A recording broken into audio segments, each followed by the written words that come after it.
Good evening, and thank you for being with me this evening.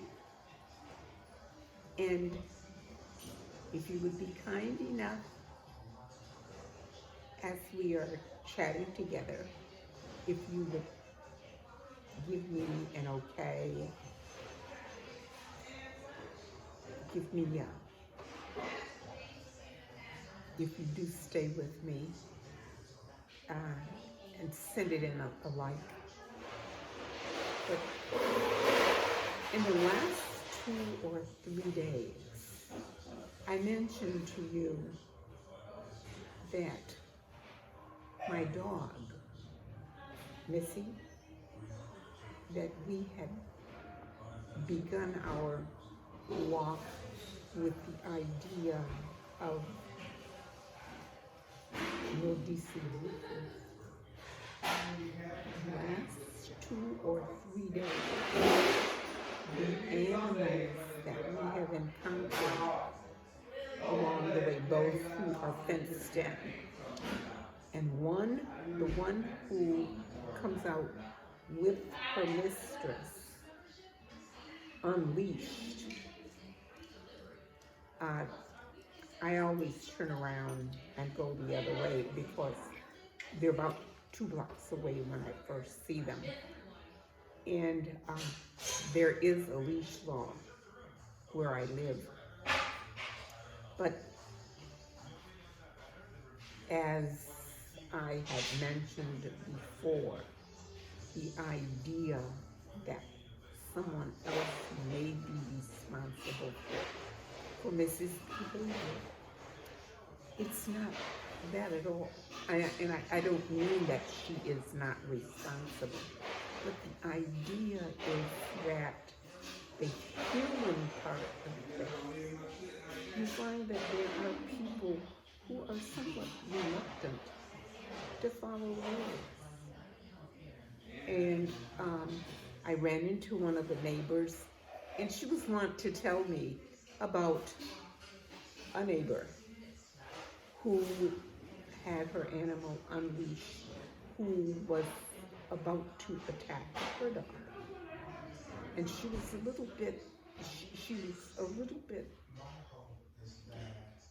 bit more than upset, and was coming towards me, or came to tell me to be sure not to go that way because this young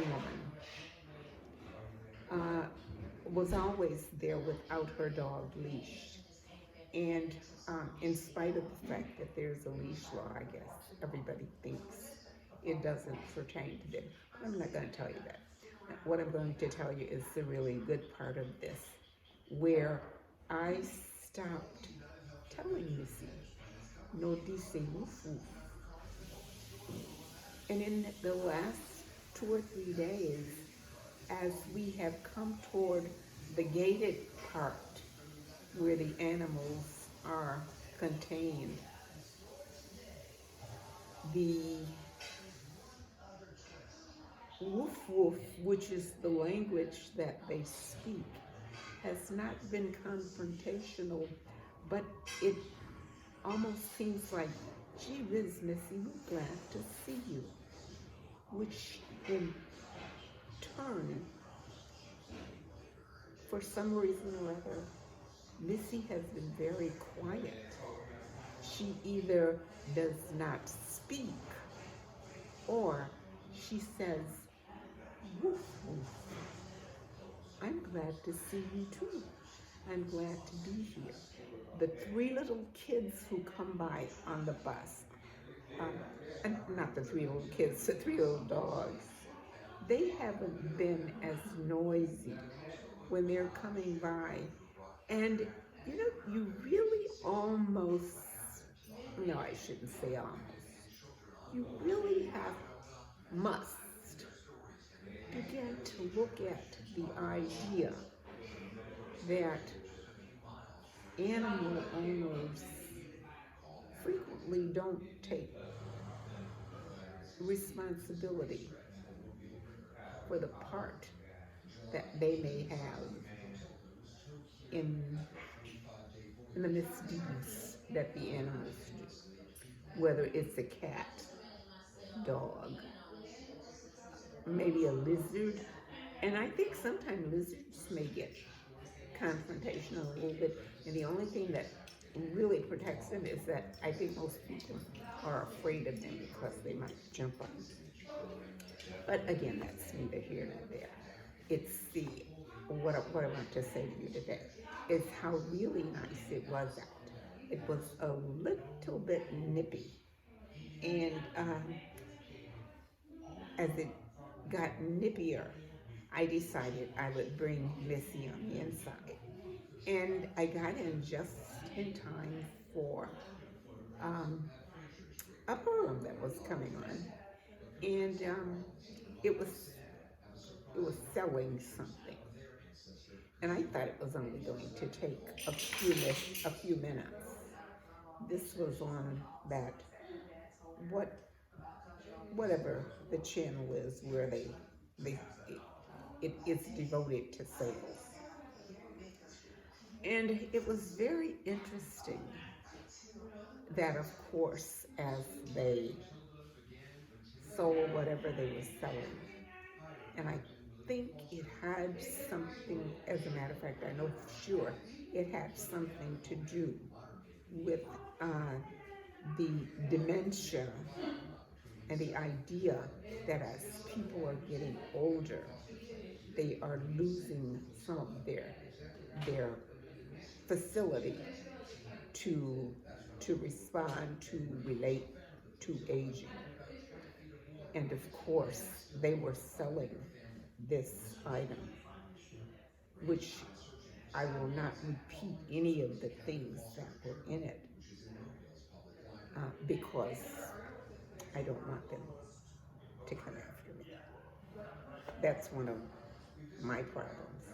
Not so much whether it is that I'm not supposed to do it, but I'm not supposed to do it because sometimes someone may come after you because you have maligned them, and of course, I really don't want to do it. So, in what I thought was going to be a short program, turned into more than 30 minutes. But the thing that really caught me was that they were going to deliver this at a very low price, in spite of the fact that it costs a lot to make it.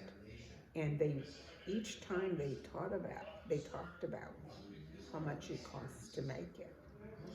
But for just a short period of time, I, until it ran out, they were going to make giant delivery to you. I think the price, I won't say what the price is because they will know what it was they were selling and they may come after me. And of course, I would like for you to laugh at that because that's a joke kind of thing. Anyhow, and I think a lot of people may at some, not a lot, but those who are aging, I think a lot of times people begin to think that there are some things that you cannot get around. And if you live long enough, you're going to be able to get around it. You are going to, if you're lucky, you're going to live a long time. But eventually, everybody who lives long is eventually going to die.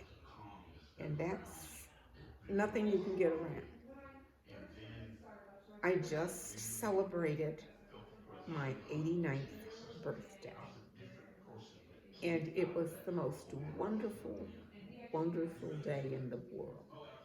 And of course, what made it really wonderful was I woke up. It was an absolutely beautiful day. And I don't know if I found it so beautiful because I woke up, or if it was really as beautiful as I thought it was. And my children, grandchildren, took me to a wonderful restaurant, which I shall not name because I don't want to be guilty of advertising. But I will say that the service was very good. The people were very nice. And it was just a wonderful birthday. Now, I've got to go back to the promise that I made to my husband that I was going to finish my doctoral degree because I'm only a dissertation away from a doctorate. What, you may ask, am I going to do with the doctorate? I am going to keep the promise that I made to my husband because at 89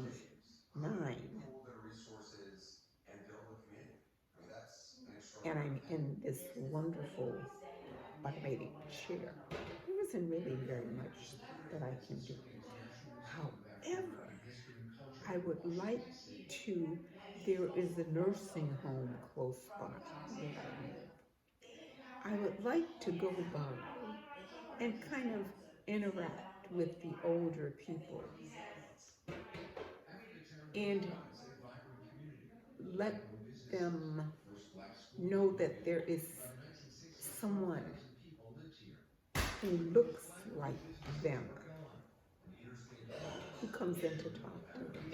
Because I remember when I was in assisted living, the one thing I always kind of complained about was that everybody who worked there, everybody who came in, and at this time now I was only 60 years old. I was 62. But nobody looked like the people who served them.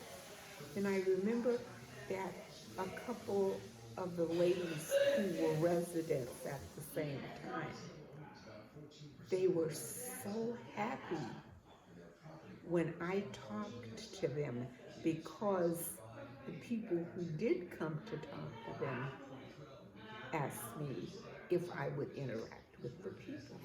And it made a difference when you see somebody who looks like you doing something.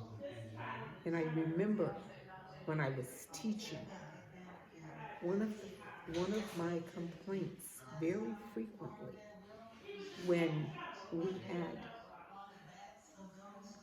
I guess, development classes, none of the, I taught at a school that maybe was about 75% black.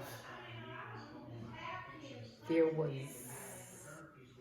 two, maybe three Hispanics, had a very large Hispanic population who came to the school. And I think one Asian teacher. But we had a lot of Asian students. Not a lot, but in comparison, who came into the school. And all the time I used to say, and the teachers really did not like for me to talk because they thought it was distracting. I, on the other hand, thought what you need to do is say to the people who have engaged the folks who are coming in, why don't you have some people who look like the students, who look like the teachers, to do this presentation? Because this makes it realistic. And it's the kind of thing that it's all of the stuff that you're seeing on television nowadays. And I'm impressed really in the last 2 or 3 years, the number of minorities that are on the programs that are being presented. And it makes it much more realistic. It's the kind of thing where I can say to a student, this is something that you can do.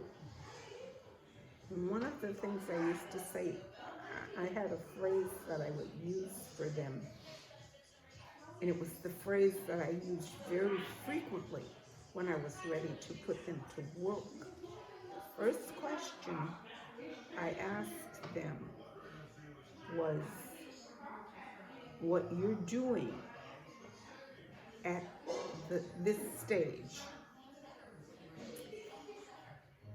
are you good enough to work on my mother, my father, my child, anything that belonged to me? And if you can't do this for my relative, you're not good enough to do it to somebody else's relative. And there it is. And it's the kind of thing that you look around and you look at all the policemen, all of the people who may be working in the hospital. How many of them look like their constituents? How is this going to affect their delivery if you don't know how that person might feel when you're talking to them about the things with which you are speaking? Because, and here is something, it's not an original statement. Until you walk in those moccasins, I don't think you have any real feeling about how some people might feel sometimes. And one of my phrases was very frequently, have you ever been black? Have you ever been poor? Have you ever been hungry? Have you ever gone without something? All of the stuff that you're hearing now about the schools and the things that the governor or the Congress or the Senate may be delegating. Have they ever walked in those moccasins? Can you imagine what that is? Can you imagine how that feels? And again, is this good enough for your mother? Is this good enough for your father? Have you ever, not a mile, I remember when I first started my therapy, and I was, before the therapist came, I was going to put on my shoes, I was going to dress and be ready when she got there. And it took me more than a half hour to get my shoes on. And I said, because I prefaced my going out, I'm about to walk that mile in someone else's moccasins. And it did not take a mile. I could not take a step. It took me a half hour to get one sock. And I realized the essence of a mile, not a mile,